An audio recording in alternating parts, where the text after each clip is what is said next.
Howdy, folks. Howdy, folks. There he is. All right, everybody. So look, David was going to be a little late, so we thought that I was going to be the MC introducer, but he showed up just as the show started. So, Oh David, my take gosh! it away. I'm gonna give it back to you. Go ahead, brother. Go ahead. Brother, well. Thank you so much, and howdy, folks. This is David Cobb. Welcome to Redneck Gone Green. I am the redneck, and you know what I'm about to say. I know Jack does. You bet I've gone green, and I'm trying to get you to do it too. And what we mean here on Redneck Gone Green, when we say go green, it's a multiple of ways, but the two that we always lift up first and foremost is green as in deep ecology, not merely conservation, not merely environmentalism, hell, not even merely sustainability, but instead a deep understanding and appreciation of the interconnectedness amongst all of life, the recognition that life itself is an interconnected web, and whatever we do to that web, we ultimately do ourselves. And whether you come at that realization and understanding from a hard science perspective, or you come at it from a deep spiritual ecofeminist perspective, or like me, you say both of those approaches are valid and true, the reality is we are connected to one another. And when we say green, we're trying to capture that idea. The second way that I mean green, as in Green Party, I make no bones about it. I am a Green Party member. We do not turn this program into a rah-rah Green Party, but neither do we have any illusions about either the Democratic or Republican Party leadership. They are both arms of empire. They are both arms of capitalism. And we do not believe that we can build the world that we need if we allow either the neoliberal Democrats or the right-wing corporate fascists of the Republican Party to control the political discourse. So the whole point of Redneck Gone Green is to bring voices and actors into conversation together, to learn from them, to share with one another, and build a movement that is broad, that is deep, that is political conscious, and gets shit done. And it's with that I am really excited to be bringing my dear friend Shahid Buttar into this conversation. Many times I bring people that I know personally in, not always, but when I do, I always try to be transparent about it. And Shahid, we are friends, right? We've been knowing each other a long time. And so I do want to just own the fact that Shahid and I are friends. We respect, I respect him. We'll hear what he thinks about me. But I can tell you this, I have deep appreciation and respect for Shahid, including the times where I have disagreed with him. And so it is with that I want to welcome Shahid Buttar to Redneck Gone Green.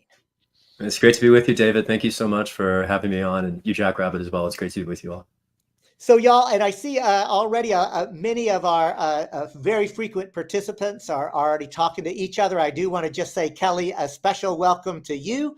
It always warms my heart whenever you're here. We missed you a couple of other times, and just know that you were missed, and happy to have you with us today. And again, all of the other wonderful things that's happening, please continue to talk amongst yourself and build this community both in the chat and on our Substack. Shahid, I want to actually tell the story. I don't know if you'll even remember this, but the very first time we actually met. I remember in DC in DuPont Circle during a lyrical ambush, if I recall correctly. I put out a message to my Substack folks, and that was the gist of the message, was meeting you in DuPont Circle. And I felt at the time like I'd heard of you, right? Because you were on the Green Party ticket, and those are my values. And I figured you wouldn't have known me from a hole in the wall. But the idea that we met in a direct action that was created in the nation's capital, it's almost 20 years ago, if I'm not mistaken. Oh my God, are we that old, Shahid? Indeed, I think we are. Yeah, my beard says we are. You tell the story of how we first met, and then I'll tell my version of it. I think this will be fun for both of our audiences. So in 2003, I just graduated from law school on the West Coast. I moved to DC to fight the right wing. And I started a grassroots group with a handful of friends called the DC Guerrilla Poetry Insurgency. It was the third of a series of artist collectives that have established in San Francisco, where I went to law school at Stanford, and then in DC. And the shtick in each of those cities was about reclaiming public space, using hip hop and spoken word as a way to pull people together, to educate and inform people about issues they weren't going to hear about on the news, to help build community. We had, at least in San Francisco and DC, this sort of routine habit of throwing the mic at anybody. And I recall fairly distinctly, I think it was 2005. I think this was after your run, I think, though maybe my timeline is off. But I recall you coming into DuPont Circle. It's this park in Washington in the middle of a traffic circle, and there's subway stops on either side, and there's a whole bunch of bars and restaurants and nonprofit offices around the neighborhood. And there were a handful of us out there drumming and kicking rhymes and singing. And I don't remember who was on the mic at the moment that you came up, but I remember us handing you the microphone and you just killing it. You just tore it up. You know, you're pretty energetic, even when not in person. And seeing you in person with a microphone in your hand was revelatory to me. And yeah, we became fast friends after that and had an opportunity to learn more about each other's organizing. And you know, like I said, I was a fan of yours before we ever met in person. So I was just grateful for the opportunity to be doing something useful, you know, in the moment when you encountered us. But that's the long and short of it. Was we met in a direct action, reclaiming public space using song and poetry. Well, thank you. You really honor me, because I definitely don't remember doing such a great job at all. And actually, what I can tell you, Shahid, you were actually on the mic. That's Okay. one of the things that I remember very vividly.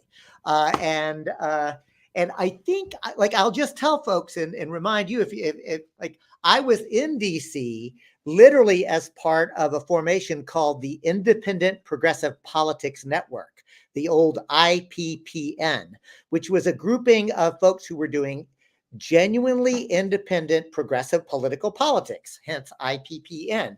And we were really trying to come to terms with, oh my God, you know, we have George Bush, who is now president. What the hell are we going to do? He had not yet taken office, but he was the president-elect at the time. I had been the Green Party nominee in 2004, so it was right after that, Shahid, and literally after the November election, but before January, so sometime in December, obviously, right? Maybe November. But what I do remember is our mutual friend Ted Glick had actually convened that space. And I have the memory, Shahid, were you actually even in that IPPN meeting? Yeah, I was there. At least that's what. Yes. So we'd met in person, but just in passing at that point. Just right? in passing, because there were about 40 or Right. 50 of us around this. And here's because I was like, we actually met there, because I remember you were all the way across the room from me. We were at the same part. And what I remember, and I'm not being sycophantic with you, I remember you said some really smart but challenging things. And I, you know, people who know me as an organizer, I pay attention. And I was like, I'm going to have to get to know this fella, right? Because I remember you said some really intelligent things, but there was a whole bunch of us there, right? And so that was the day. So this, y'all, listen to this story. Literally the same day that we met, just doing a go round, right? And I was like, that guy's really smart, right? That evening, I kid you not, I am literally walking in DC, you know, the country mouse in DC, and it's like, and DC is a big place, and literally just happened to be going across DuPont Circle, and I hear them drumming going on. I was like, all right, that's a cool kind of deal going on, like drumming in a public space. And then as I got closer, I heard this kind of cadence, and I literally couldn't even make out the words yet, but there was this like lyrical kind of thing. It's like, okay, yeah, somebody's clearly doing what my old redneck country ass would call just spoken word, right? I didn't even know that there was such a thing at that time as hip hop. That's how fucking square I was and how unaware I was at the time. And I come walking up, and I didn't even know it was Shahid yet. But what I was hearing the words was, and it was some of the most profound, astute political discourse. And it was a scathing indictment about empire and about the Democratic and Republican Party operatives, and about how the only solution is going to be if we, the people, find our own power. I don't even remember exactly what it was, but I kept walking up going, God damn, this is wow. And when I got there, it was like, and there was Shahid Buttar, the same cat that I had earlier met, was on the mic just doing this. And then the dude literally did just say, whoa, David Cobb, I can't believe it, and threw the mic at me. And I just did my best not to embarrass myself. So that's the story that I remember, Shahid. And you were very kind. You did way better than that. You're very kind. I feel honored for the memory and the inspiration that you've offered me and so many people over the years I've had a chance to hear your voice. And so with that, y'all, I'm going to put Jackrabbit on the spot because Shahid's he is a thinker. I'm not going to rap. I'm not going to do that. But technically, like, here's the thing. Do we have a clip ready to go? Oh, yeah, we do. Okay, so here's the thing, y'all. I promise you that you're going to want to hear Shahid's analysis and into a deep discussion. But I also want to introduce you to Shahid, the poet and spoken word performance artist. And I'm going to invite those of you who are watching live on Facebook or Rumble or YouTube, you'll get a chance to actually watch him in action. But if you're listening to the if you're listening to the podcast afterwards, it's going to be totally worth it. And I'm going to ask you to set up what we're about to hear, Shahid. So I think this is the NSA versus USA music video. Is that right? It is, yeah. So right, I think it was right around 2014, about a year after the Snowden revelations had come out, that I launched a Kickstarter campaign, and I wanted to make a music video to try to explain to people who didn't pay attention to politics why the Snowden revelations were so important. And I wrote the song, did the Kickstarter, shot the video, put it out there, and I'm grateful that a few tens of thousands of people, I think, have watched it. And it's my attempt to try to connect the dots between COINTELPRO, the counterintelligence programs that in a different era criminalized and drove to early graves many civil rights leaders, and the era that we are stepping into now, hurtling into seemingly with our society's eyes wired shut. It's now about a decade after I made that music video, and I am sorry to say that most of the things I feared coming to pass are becoming only now more widely recognized. And yeah, you might think of this song as my attempt to let people know what was happening at a time when we could have done something about it. I'm grateful for the chance to answer any questions about it. All right, here we go.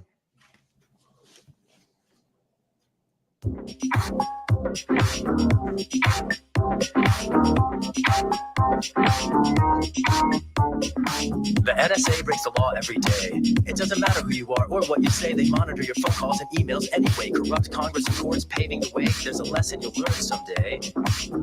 Watch what you say. See, they spy on your mind, record your calls for posterity, commit daily executive crimes with impunity. They're the authorities here to keep us safe until the boot ends up on your face. Is the NSA against the Constitution? We the people are the ones our government is abusing. We can force any agency to make a new choice when we build a movement, each raising our voice.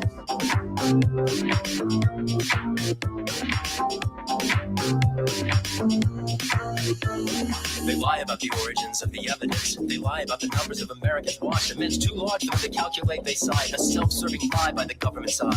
Computing power unmatched in history. Presuming the power to wiretap humanity. It's insanity how large the hubris looms. The government's watching you in the bathroom, and they lie about it at every opportunity. Sustained abuses of every community. Unity across Washington, D.C. All three branches against the people we see. Bush signed a secret presidential decree. Obama talked a big game. For presidentially did everything he could to entrench the Bush legacy. A complex composed of military industry. Eisenhower 60 years before anticipated it be rising in the mix for generations growing. A crisis in democracy sowing the futures at stake. You each start by knowing. Is the NSA against the Constitution? We the people are the ones our government is abusing. We can force any agency to make a new choice when we build a movement, each raising our voice. For 100 years since World War I, the FBI versus free speech has held a gun. Constitutional rights on the run. The Palmer raised the first, but not the last one. Fast forward 40 years to the real Red Scare. McCarthy didn't number, but the FBI was there. They were everywhere. They knew it, you wouldn't bet. They prosecuted people for the thoughts in our heads. What does it mean to monitor thoughts? Spying means a lot more than watching what you bought. It's the feds always knowing what you've got in your head. Not only whoever with whom you share your bed, but whether you're compliant or a threat instead ahead, like MLK to be neutralized. The word the FBI used decades of lies, exposed, revealed as institutionalized.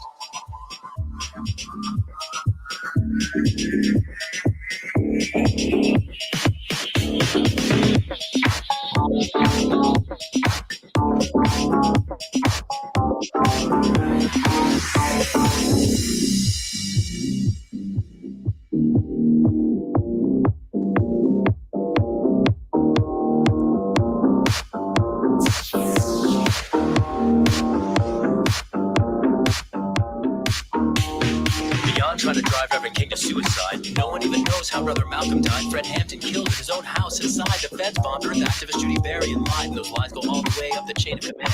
The agencies lied and judges went on the stand. The director, the head honcho, the man claims his lies were planned and didn't understand.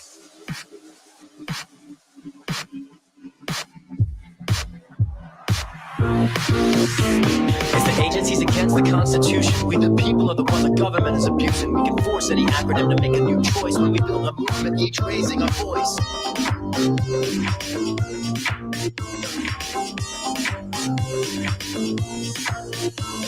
Some fools think Edward Snowden is a traitor, but they ignore everything that happened later. Congress lied to by executive officials, talking about corruption in the Capitol for shizzle. Democracies fizzle when the people are watched. That's why the NSA's got to be stopped, and the FBI too. Don't forget what they do. Entire agencies arrayed against you, raiding the homes of peaceful activists, setting in motion predictable plot twists, arresting democracy to find her wrists. The constitutional coup already happened. It's DHS biometric data collection, surveillance drones, automatic license detections, departments of corrections, eclipsing universities. We must all resist, or we'll be history.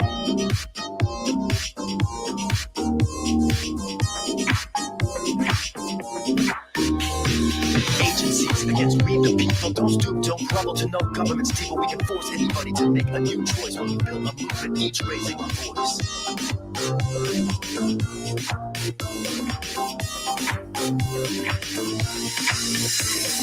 Agencies against we the people. Don't stoop, don't grovel to no government steeple. We can force anybody to make a new choice when we build a movement, each raising a voice.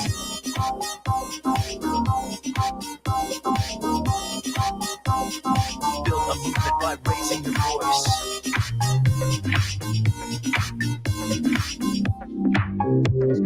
Build a movement by raising your voice.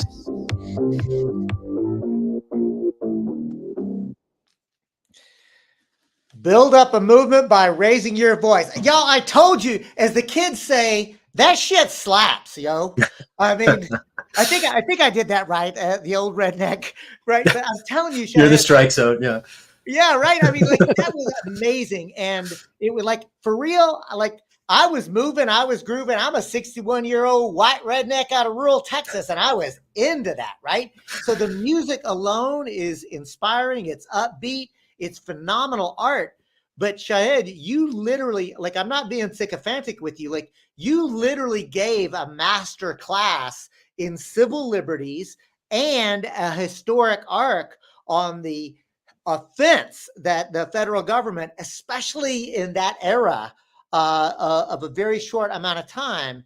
And so I'm going to actually ask you to deconstruct that with us a little bit. But before we do, I do want to, folks who were on the Substack, and I know many of you do, but if you weren't on the Substack, you should go and read the piece, but also the bio, because Shahid was with the American Constitution Society, Muslim Advocates, founded the Bill of Rights Defense Committee, went on to the Electronic Frontier Foundation, challenged Nancy Pelosi in the Democratic primary at a time when she was actually literally, the Speaker of the House. The Speaker of the House, the most powerful Democrat at the time, and he fearlessly challenged her. So Shahid's got a long history.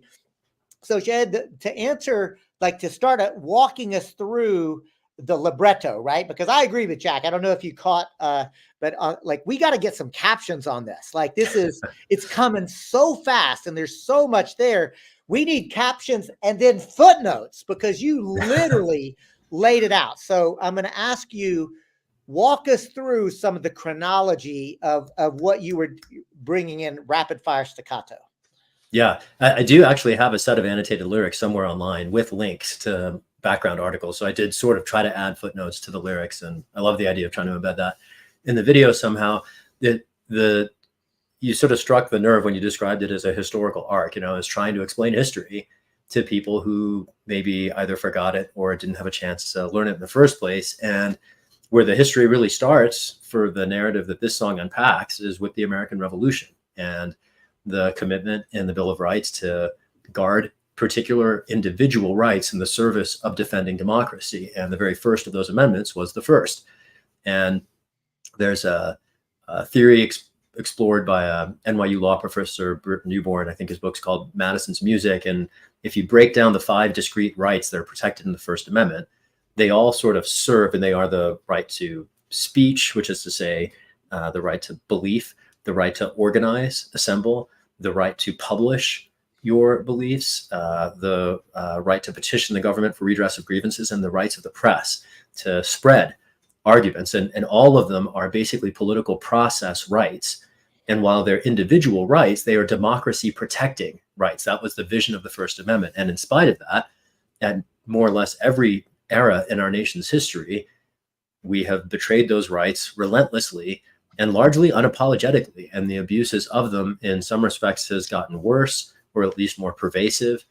You might argue that they're less extreme to the extent, in a different era, people were getting assassinated, like Fred Hampton, who was the Chicago chairman of the Black Panthers, the sort of grandfather of the free breakfast program that is now widely enjoyed and by school children across the United States. And he was killed in his bed by government agents. Brothers Malcolm and Martin met early ends through means that are described as mysterious in the broader culture, but we know at least that they were both being monitored, if not killed by the government outright.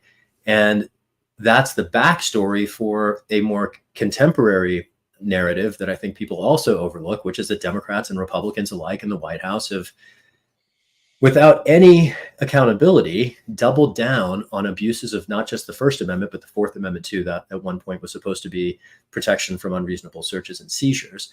And in the last few decades, in particular, Democrats and Republicans alike have mounted a wholesale assault on the First and Fourth Amendments with such effectiveness that I think whatever expectations Americans ever had for privacy or a right to speech, those expectations have taken a beating. In other words, we've not only suffered constitutional abuses, but we've internalized into our sort of national perspective, the zeitgeist, if you will, those restrictions. And this goes to whether or not we live in a free society. And I think anyone who pretends that we do is, perhaps reading and not looking up from the text. Shahid, actually, I wanted to kind of like riff off of that, Shahid. And can you just kind of help me understand, the Twitter files really revealed a lot of the way that the government is actively manipulating public perception of events. And I was wondering if you could comment on the lawsuit against the Biden administration that the Biden administration actually lost, where they if you have an opinion on it or you want to speak about it, about the improper influence that they had in attempting to censor social media, basically. This has been true across social media platforms and across an entire broad set of issues. Everything from debates over public health in the middle of the pandemic to debates over U.S. foreign policy in the midst of an ongoing genocide in Gaza that Washington continues to enable. Those debates have been pervasively skewed by the government placing its fingers on the scale. A lot of technology users today, particularly people of younger generations, have the illusion that these platforms are neutral arenas for people to, for instance, share links, share their ideas, maybe debate their ideas, but they're anything but neutral platforms. The Silicon Valley companies basically answer to the government. And I want to contrast two eras in time. 2011, which was the same year in that fall that the Occupy movement emerged around the country to reclaim public space and bring people together. That spring, there had been revolutions across North Africa and the Middle East. And there was this remarkably self-serving and equally ignorant narrative that was promoted at the time, giving Twitter and Facebook, of all things, credit for the Arab Spring, as if a bunch of technologists in Silicon Valley cared at all about democracy, which does not seem to be the case, because in retrospect, many of those platforms have made affirmative decisions to undermine neutrality on their platforms. The very first of those steps, and this was in the immediate wake of the Arab Spring, was the introduction of algorithmic curation, where people stopped seeing on platforms like Facebook whatever their friends might have posted, and instead were being served content that the platforms thought would engage their viewers, their users. And on the one hand, the platforms are remarkably effective and efficient at that. They're leveraging large data sets to frankly anticipate what people will like based on what you've liked before, who what have you, profiles constructed of each of us in order to better sell us things.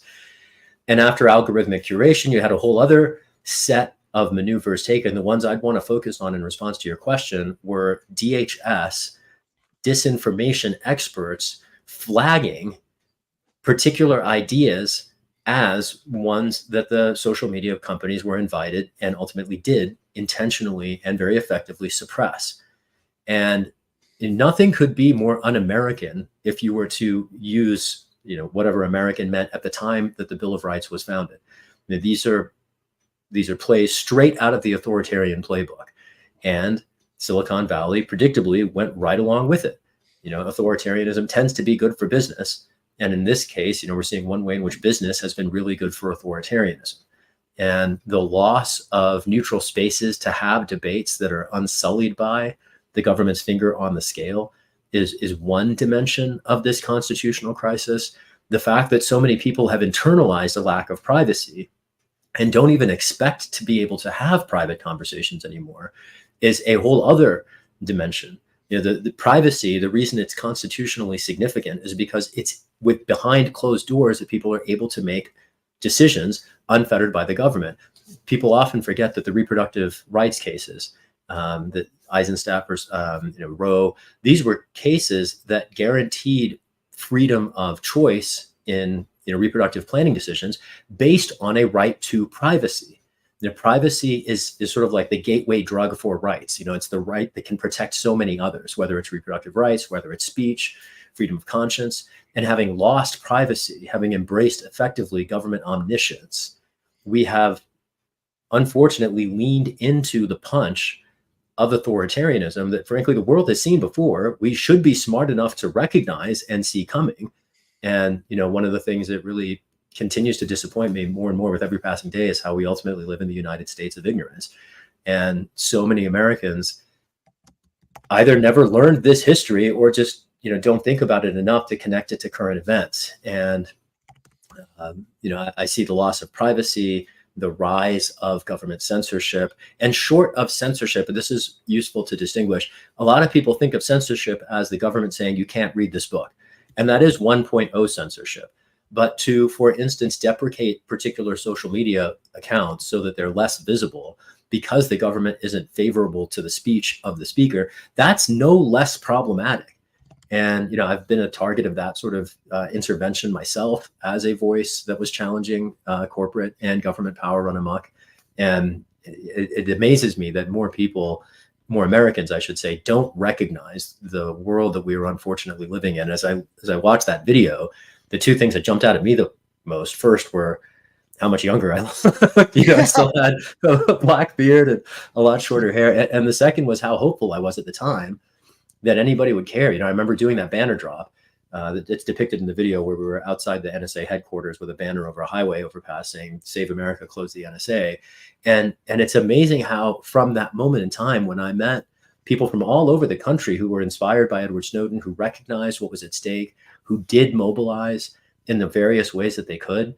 And now 10 years later, it's like nobody even remembers that happened. And the few people who remember that moment have no concept of its significance or its potential significance if we, the people, were worthy of the sacrifices that whistleblowers have made on our behalf. Well, one of the things, Shahid, that I noticed was in the video as well was who was that the guy who lied to Congress that like during James the Clapper, that guy.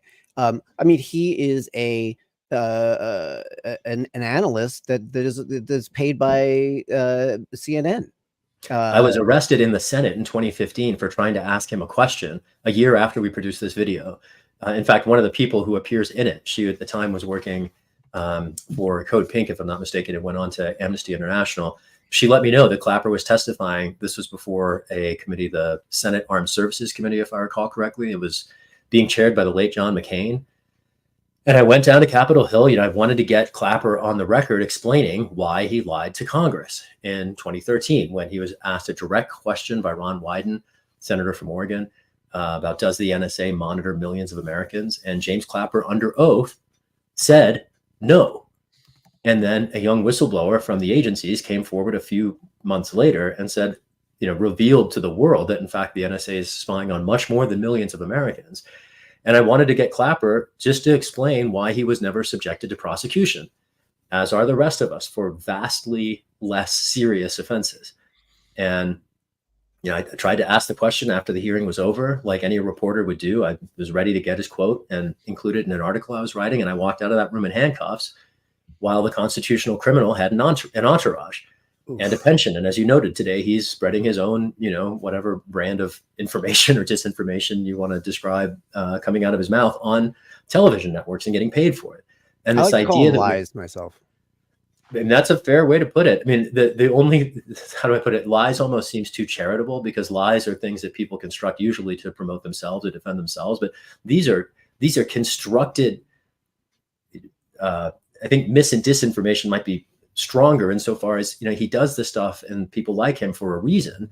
It's to insulate power and capital, militarism, and the racism that Dr. King described as intersecting each of them. And, this empire that is ultimately being defended by these figures who are, and I just want to make the point, Clapper's not alone, right? There's a whole legion of these figures. Every time you see a retired general on MSNBC or Fox News, like, they're all misinformation agents too. And the idea that so many of our national media are dedicated to misinformation, strategically constructed to mislead, misinform, and to guide people into, places that an informed, aware citizenry of the sort that President Eisenhower encouraged us to be, that kind of people would resist. And I'm sort of struck as we're having this conversation by how much Americans today, I feel, are not worthy of the rights that we were given and that we've let, frankly, slip through our fingers. So, Sid, I'm so glad you said that. But also, I'm going to take this opportunity to push a little bit, because it's a casual conversation. But, you just said the rights that we were given. And I'm going to take this opportunity, one constitutional expert to another, as I think that we both are, right? And you already see where I'm going with this. I do, yeah, right. Right? And so I say it with love. But y'all, and this is where Shahid and I know already agree, and I'm sure he's already saying, a bad choice of words in a casual conversation. You got me. Yeah, right? No, that's fair. But here's the thing, y'all. What Shahid is, when I bury the lead, because in his analysis, his work as a constitutional expert and with the American Constitution Society and the Bill of Rights Defense Committee and the Constitution itself, the Constitution does not create rights. The Constitution and that First Amendment recognizes inherent, inalienable rights. Shahid, I'm going to give you a chance to correct yourself. When I make it a point to say they're inalienable rights, why am I going off so big on inalienable rights? Because these aren't rights we were given. These were rights we all have and have had by virtue of being sentient beings, right? And there's a corollary to that. And one is that we can't rely on government to either create those rights or respect them even after they've been recognized. And as a matter of unfortunate history, we've never actually enjoyed those rights. We, the people, have never enjoyed the rights that the Constitution recognizes. They have always been aspirational statements that we, the people, have had to fight for, and in the face of repression by government agencies, corporate actors, often different wings of the military industrial complex. And so, the inalienable part of those rights is the recognition that we don't have to ask anybody for them, and nobody gave them to us. We have them because we are human beings. And it's worth noting also that in the time since those words were baked into the Constitution, we have fought world wars and won them to try to ensure that people would enjoy some of those rights, only to then turn our backs on those very same rights within just a couple of generations. And, when I look today at this, not just the restraints on speech domestically, but the unfortunate welcoming of human rights violations in mass abroad and here in the United States, in both of those contexts, I see the United States and America, we, the people, betraying our own legacies. And the part I was trying to get at when I had the more Pollyannish frame of reference was that, there were eras when people were very outspoken. And I think we're living through another one. But, I think about the Frederick Douglasses of the world. I think about the Malcolm X's of the world. I think about the people in our history who have recognized hypocrisy, stood up to challenge it, often at not just substantial self-risk, but, losing their lives over it. And I see in their sacrifices, or for instance, Aaron Bushnell, the USF service member who immolated himself a few months ago in front of the Israeli consulate in Washington, I see in the sacrifices of those kinds of figures an invitation to the rest of us to show up, at least pay attention to recognize what is happening to us and what is happening to the future that we all share. And again, so much of my disappointment in here is in recognizing that, between not paying attention, not caring, not doing enough, or enough different things to challenge that emerging apparatus of authoritarianism, we have effectively invited it. And as much as I would like to lay that blame at the feet of complicit journalists and editors, or lying members, officials of the government like James Clapper, or any of the other ones who followed his wake in Washington, at the end of the day, I think those faults are unfortunately more widely shared.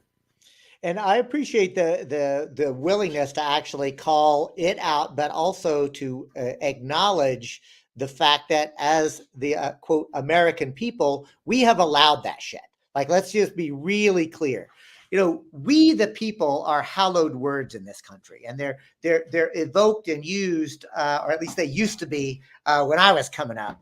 And they remind us that done correctly, we are supposed to be government. That collectively we're supposed to be making the decisions about how our society operates. And so this notion of having constitutional rights means even as we collectivize a process, y'all, even as we say it's a communitarian effort to decide how to organize society, there are some things that do not matter what other people think or say. And that's why I really appreciate the precision of Shahid's analysis, both as a poet, as a culture bearer and cultural creator, but also as a lawyer and an organizer and a candidate. We are going to get to your candidacy in a moment. But this is the thing, y'all. Like, for example, I can marry anybody I want, regardless of gender, whether you like it or not. And even if everybody, that's what it would mean to have a constitutional right to marry, which is to say, I don't need the majority or even a super majority. There are certain things that you can do because you are a sentient being, because you're a human being with a heart and a mind and a soul, however you describe that. There are certain things that government may not do, and you don't need the majority. You don't need the community. It doesn't matter. But at the same time, those rights are inherent and inalienable as an individual. But this idea that somehow that we're going to allow the authoritarians to actually begin to encroach on those and not raise hell, y'all, that's our fault. Like, we really have got to raise our voices to riff on Shahid's NSA USA rap music video. it's really our fault that we have not been raising more hell. And I often think about the fact, as a trial lawyer, Shahid, I already knew, working on public issues, that, you know, I thought originally that I would become a lawyer to be able to fight for justice in the courtroom. And I learned very quickly that if I got lucky and I got the right jury, a fair judge, and the fact pattern was just right, I might be able to get individual justice for an individual client. But that the problem was the whole fucking system is rigged. The legal system is rigged. The political system is rigged. Everything is actually, so it's not broken. It's operating as it's designed to do, which is to give us an illusion of democracy, but not actually empower us. So to me, I am just, whether you call it naive enough, whether you call it inspired enough, whether you call it crazy enough, I'm going to say this, y'all. And if you've got any young children, make sure they're not listening, because I'm going to say, I have come to terms with the fact that there's no Easter bunny. I have come to accept, to my chagrin, that there's not a tooth fairy. And in the right circumstances, at the right time, I will consider the possibility that maybe there's not a Santa Claus. But I'll tell you one thing, at the end of the day, I'll be damned and go to hell if I give up on the idea that we, the people, are not allowed to govern ourselves, and that not only do we have the right to do that, but we've got the responsibility to do it. Particularly the responsibility for those same voices that you're suggesting your viewers, hide from the sad truths that we're sharing, right? I mean, it amazes me in particular that parents have been so willing to go along with everything that's been happening over the last several decades. When we were getting our asses kicked in the Occupy movement and, violently suppressed by the government then, in a federally coordinated crackdown during the Obama administration, I watched all kinds of Democrats running around praising Obama like he was, the second coming of Christ. And if I go back to the intro, the one place I'd push back on how you were setting up the conversation is that I don't see Democrats as neoliberals anymore. I mean, they're barely more, or let's just say less overt fascists than the Republicans. And you see Biden today in the recent era cheering on violent restrictions on nonviolent organizing. You've got students all over the country occupying campuses. They're not threatening anyone, and they are treated not just like criminals, but as enemies of the state. And this idea that we are willing as a country to enable human rights violations in other countries while suppressing basic constitutional rights in our own exposes to me the sort of two sides of the sort of, the fascist hammer and anvil. We are not only being denied rights here at home by a government that does not respect these inalienable rights or what they stand for, but that very same government, which we constitute collectively, is relentlessly abusing human rights that we once fought a world war to establish in the first place all over the world. And this dystopia it's so much worse than merely the sum of its parts. And I've, for better or worse, always looked at politics as a vector and seen them not through the lens of what does it mean for us today, but what does it mean for tomorrow? And the future has been preyed upon relentlessly. My entire life, I've watched the future take a beating at the hands of capital and how it's arrayed in the present. And particularly the way that parents have gone along with this. And I think most of them don't realize what's happening to the futures of their children as this has been going on. But, I'm thinking about the mass extinction crisis that we are, hurtling into and what it means for the future of a food supply and a planet that could be viable for human beings or not, due to our own collective failures and an inability to rein in the rapacity run amok of so many of our institutions. It really is, I don't know what to say about it. It's dejecting. And I appreciate one thing I'll say also about you, David, that relentless fire that you have. I applaud that. I, in some respects, envy it. I had it at one point, but I was saying to Jackrabbit right before you came on, if there's any area where I'll struggle, it is particularly the task to try to offer people hope, because frankly, for the future, I have very little left. So, Shahid, thank you for the compliment. And I got to say, you're channeling Jackrabbit. He and I have an ongoing sort of debate around this, and Jack takes the That's same. not fair for you to take that away. I was going to say that, David. Oh, I'm so sorry. I know. Well, yeah, it's I true. was like, Like, maybe now that he's hearing it from a lawyer, he might take it more seriously. Listen, we should circle back on look, one thing that's not happening now though is, we don't like an anti-lynching league. It's like there are degrees, right? And so fascism is emerging, but it's actually not exactly the same as when a full throttled fascist has control of the state apparatus, right? So there are degrees here, and I'm happy to dive into that a little bit. But I do want to actually lift up Z Manny, who I think has really brought us to something I wanted to talk to you about, Shahid, and that is, what was it like for you to be running inside a corporate sponsored party that had fundamental conflicts of interest with your platform? And to be very clear, I'm a Green Party member. We had a Green Party candidate, Barry Hermanson, who was running for Congress in that same seat. And you did run a full throttled campaign against Nancy Pelosi. I'm just curious about, as you reflect back on that, if you'll recall, Shahid, I pleaded with you to please run as a Green to challenge Nancy Pelosi. And so this is an honest conversation for you to look back and say, just what you're thinking about now as you reflect back after some time and your run. Lessons learned. Yeah. One, don't expect any space within the Democratic Party for progressive values. I think I overestimated at the time my neighbors in San Francisco. And I thought that there was a meaningful modicum of a commitment to progressive values.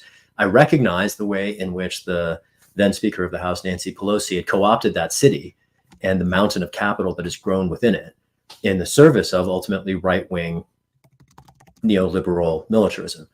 And I thought at the time that as a Democrat in a Democratic Party dominated city, I might be able to force a debate that still to this day hasn't happened in the last 40 years over the federal policy paradigm that San Francisco, I think much more so than most cities, has played a critical role in enabling in Washington. And I say that particularly because San Francisco has, or at least until recently, had so many voices that were very powerful in Washington, not just the Speaker of the House in Pelosi, but a senior U.S. Senator in Feinstein, the junior senator from California at the time, Kamala Harris, who's now the Vice President of the United States. And San Francisco is a city of less than 1 million people with an incredibly strong footprint, a heavy footprint in Washington. And so I was aiming to, as so many people in San Francisco have done, disrupt an established industry, you might say, by calling it out, by holding the Democratic Party accountable to the voters in the district. And at the time, my thinking went something like this: 90% of the voters registered in San Francisco are Democrats. If I run under a different party ticket, I'm sort of relegating myself to some potential invisibility and arguably irrelevance to those voters because they think of themselves as Democrats first.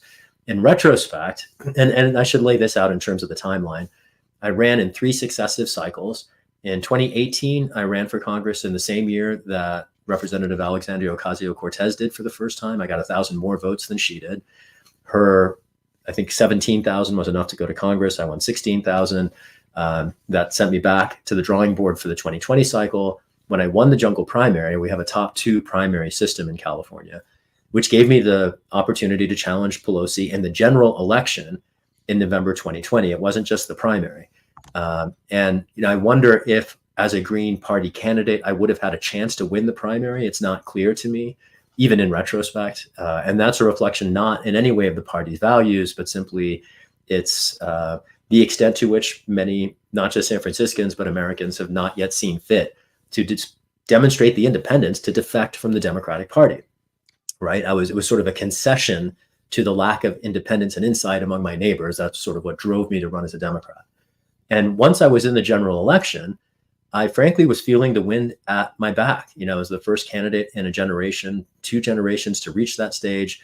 We raised $1.6 million before my character assassination. And when I got smeared about 3 months before the election took place, I could feel at the time the wind getting sucked out of the room. And, that was kind of the end of it. I discounted at the outset how racist, how opportunistic, and how ignorant the Democratic Party is. I gave the party more credit than it deserved. I gave San Francisco more credit than it deserved. I had a, frankly, foolish belief that the press would stand up for transparency. And I watched every reporter I've ever read sort of throw their hat in the ring of covering up corruption and embracing not even institutional racism, but just like straight up 1.0 racism and false accusation in the service of enabling corruption that has only continued to fester and grow worse since. So, you know, when I look back, on the one hand, I feel like I could have done any number of things better and differently. And maybe one among them should have been running as a Green. That would have been more consistent with my values, certainly. And I also, frankly, feel vindicated that so many things that I feared have not only come to pass, but, you know, potentially grown inexorable. And, you know, if I don't plan to ever run for anything again, certainly not in this country. And if I did, it certainly wouldn't be as a Democrat. I see in the Democratic Party, and not just at the grassroots level, but all the way up, just this pervasive weakness, ignorance, and concessions to an existing reality that bears no reflection to what anybody actually wants. If you talk to Democratic voters, their concerns are very frequently wildly out of step with the leadership of the party. And at the time, because I was running for Congress against the person who was the Speaker of the House, you know, my vision at the time was to swing the whole party, not just win a seat. And, you know, I think the establishment learned from the way that Representative Ocasio-Cortez was able to beat Joe Crowley because of a debate that was televised. They were willing to do anything to avoid a debate that I likely would have won. I got to say, like, so yes, to the Crowley Ocasio-Cortez televised debate. Let me hearken back, folks, and remind us that Jesse Ventura, who was a third-party candidate in Minnesota, was polling in single digits. And what happened? Well, he was on a series of 3 televised debates for governor, and he was polling at single-digit numbers. And whether you agree or disagree with him is not the issue. But the point that I am making is, after every one of those debates, go back and look at the polling data.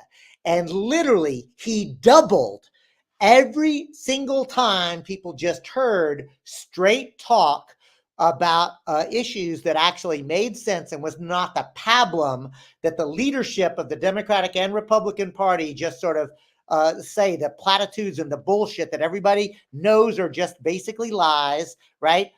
Literally, Jesse Ventura, who was a wrestler and an actor, literally doubled, then doubled, and doubled again, and actually got elected governor. So access to being able to talk to the American people in a straightforward, common sense way, I'll say this, Shahid, I still have great confidence and hope in ordinary people's ability to actually reason and think and to actually be decent and good, notwithstanding the assault of the corporate media.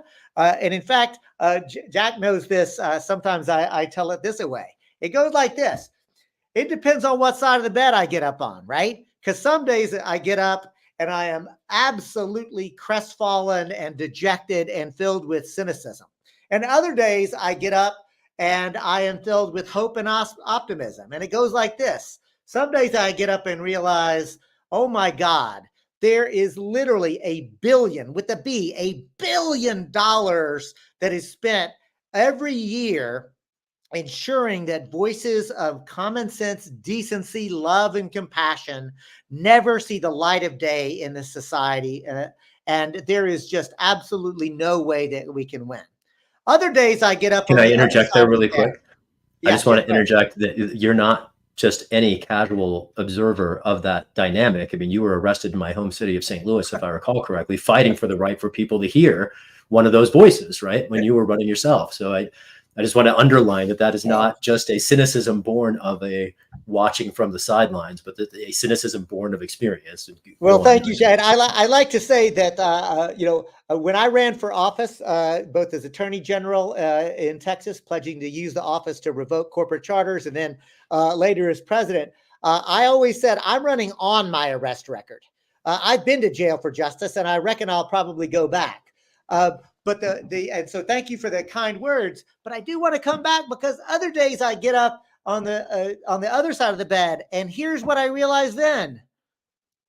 There's $1 billion that is being spent every day, every year, trying to prevent voices like ours, and yet still we persist. Existence is resistance. That I actually think there's actually no way that we won't ultimately prevail, because even in light of all of that onslaught, I still see ordinary people have been able to actually make significant transformational change. And I want to remind folks that requires a mass movement of politically conscious, educated people who have a shared sensibility and a willingness to engage in electoral politics with a level of clarity and a level of conviction, right? So it's not either movement or electoral politics. It's got to be both and. And Shahid, I think you did a beautiful job of explaining the decisions that you made about why you chose to stay in the Democratic Party when you ran for office those 3 times, each time running tremendous campaigns. I mean, I think I was a supporter. I came to your a couple of your fundraisers, because even as a Green Party member, because not just I got plenty of personal friends who are in the Democratic Party, but because of you as a candidate, I was absolutely willing and excited to throw down. But I'll tell you this, Shahid, there is no doubt in my mind that my commitment to being a Green Party member, it's not about the hat. It's not about the values and principles of the Green Party per se. It is about my clarity that if we don't have our own independent electoral political voice, that we can never trust the leadership of the Democratic Party to lead where we need to go.